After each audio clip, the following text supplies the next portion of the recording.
Bismillahirrahmanirrahim. Assalamualaikum warahmatullahi wabarakatuh. Perkenalkan, nama saya Muhammad Rizwal dari program Pasca Sarjana Universitas Muslim Indonesia. Saya mengambil peminatan ketiga. Adapun hasil penelitian yang berjudul Perilaku Keselamatan dan Kesehatan Kerja pada Petani Suku Tebentong di Kabupaten Baru. Adapun gambaran untuk lokasi penelitian, Desa Bulo-Bulo terletak di Kabupaten Baru. Dipandang dari letak wilayah posisi Desa Bulo-Bulo cukup strategis karena berbatasan dengan kedua kabupaten yaitu Kabupaten Bone dengan Pangkep. Dari ibu kota Kabupaten Baru lewat Kabupaten Pangkep dan Bone jaraknya sekitar 80 km. Kondisi ini yang menyebabkan Desa Bulo-Bulo diposisikan sebagai wilayah yang masih sulit dijangkau oleh kendaraan roda 4, utamanya pada musim hujan.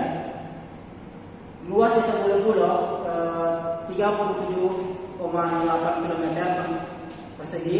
Wilayah terdiri dari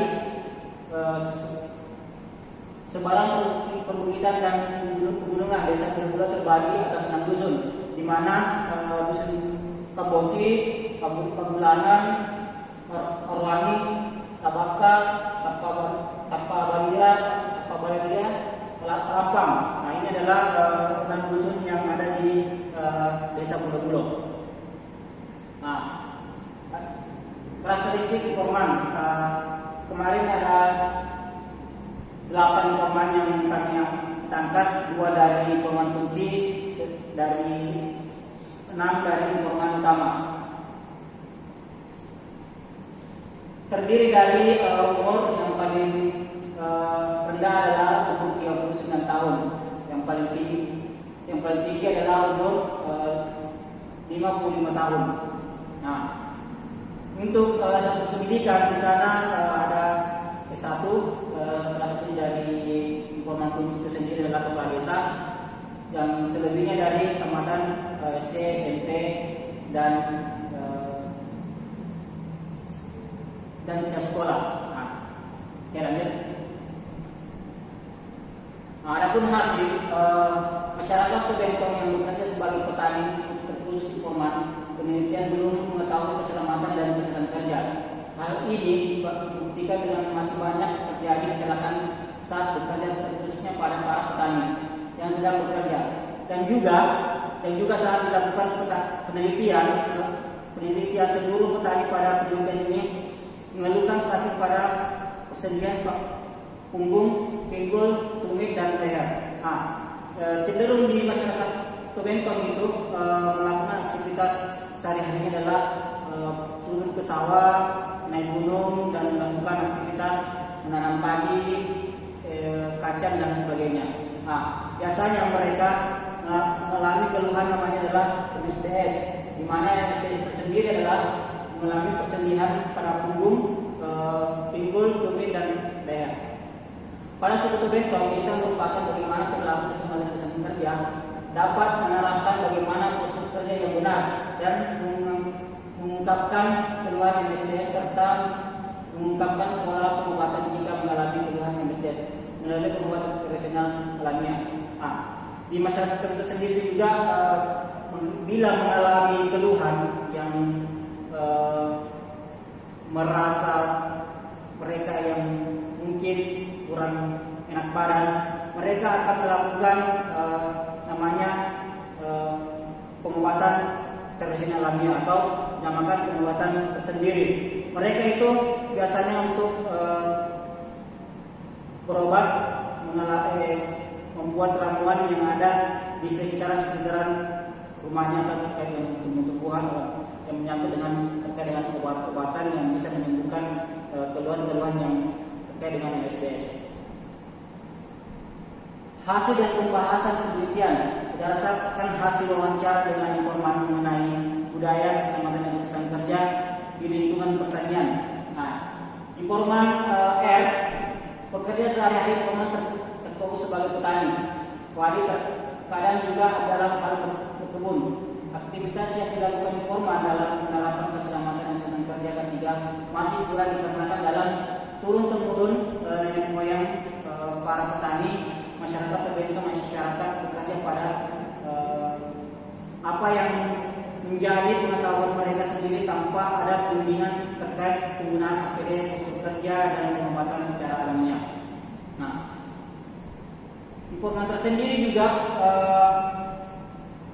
menyampaikan bahwa masyarakat di sana tidak mengenal apa namanya itu terkait dengan K3, karena mereka berdasarkan apa yang mereka ketahui terkait dengan selamat dalam bekerja.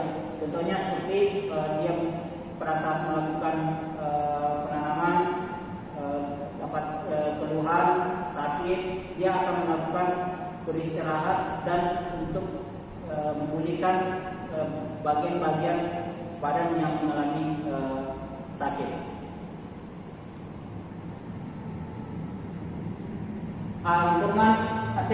Sama informasi sebelumnya, masyarakat Tebentong masih kental dengan adatnya. Ada budaya seperti ritual dalam proses penanaman padi sampai panen hasil tadi. Masyarakat Tebentong bila mengalami kecelakaan kerja atau ada masalah yang dihadapi, masyarakat melakukan pengobatan sendiri seperti jampi-jampi, meyakinkan dirinya sembuh dalam hal penyakit atau luka. Nah, mereka meyakinkan dirinya bahwa dengan cara baca-baca atau yang disebut jampi-jampi, yang mereka meyakinkan bahwa di sana itu kalau sudah dilakukan pengobatan jampi-jampi dengan orang-orang yang punya kemampuan untuk mengobati, dia akan merasa sembuh. Nah, begitu adat mereka. Apabila mengalami luka pada saat ada di lokasi pekerjaan dan mengalami pada saat luka, dia akan langsung mengambil bahan-bahan yang ada di sekitarnya untuk bisa melindungi dirinya untuk meyakinkan penyembuhan. Terkait penjelasan dari teman R menjelaskan masyarakat Tebentong terbagi 3 komunitas, di mana komunitas Tebalo, Tobrigo dan masyarakat pada umumnya. Masyarakat Tebentong dalam hal melakukan aktivitas bekerja, masyarakat Tebentong menentukan hari baik dalam melakukan aktivitas bekerja di lokasi pertanian. Masyarakat Tebentong itu sendiri sebelum melakukan penanaman, masyarakat Tebentong membuat pertemuan di mana masyarakat dinamakan adalah musyawarah mufaddili. Nah, diartikan menentukan siapa kepala petani. Proses itu berlangsung pada diikatkan namanya Maboja Beni yang siap ditunggu dalam 1 malam tanpa tidur. Nah, masyarakat di sana juga alatnya pada saat untuk melakukan sebelum penanaman, mereka akan melakukan namanya adalah musyawarah mufaddili. Nah, biasanya itu dia menentukan hari baik, menentukan namanya benih yang untuk siap untuk ditaburkan di lokasi pertanian mereka masing-masing. Nah, terus dalam proses itu ada juga namanya Malajabine. Nah, benih padi yang siap untuk ditaburkan di persawahan itu adalah bagaimana meyakinkan ini buah padi dengan yang mempunyai sawah adalah selamat dalam melakukan penanaman sampai selesai. Kesimpulan berlaku pada suku Tebentong masih sangat kurang pengetahuannya tentang keselamatan dan kesehatan kerja. Ketiga, dikarenakan semua informasi utama jarang, bahkan hampir tidak pernah memakai alat pelindung diri saat melakukan pekerjaannya di sawah, sehingga resiko terjadinya kecelakaan kerja di sektor pertanian masih sangat tinggi. Nah, yang kedua, keluhan para petani tidak lain karena pekerjaan mereka yang terus menerus dengan posisi membungkuk berdiri yang sangat lama dan beban angkat yang cukup berat. 3, para petani menyukai pengobatan yang mudah dan cepat terasa khasiatnya. Namun ada pula para petani yang memiliki pelayanan kesehatan jika sudah sangat terakhir adalah saran meningkatkan pengetahuan tentang bagaimana perilaku dan penerapan keselamatan kesehatan kerja di sektor pertanian agar bisa berhenti dalam bekerja dan dapat melindungi diri sendiri ancaman kecelakaan kerja. Oke, mungkin dari hasil penjelasan pendidikan saya kembalikan kepada para pembimbing dan penguji untuk memberikan masukan atau terkait dengan apa yang menjadi hasil temuan pada saat penelitian. Terima kasih. Assalamualaikum warahmatullahi wabarakatuh.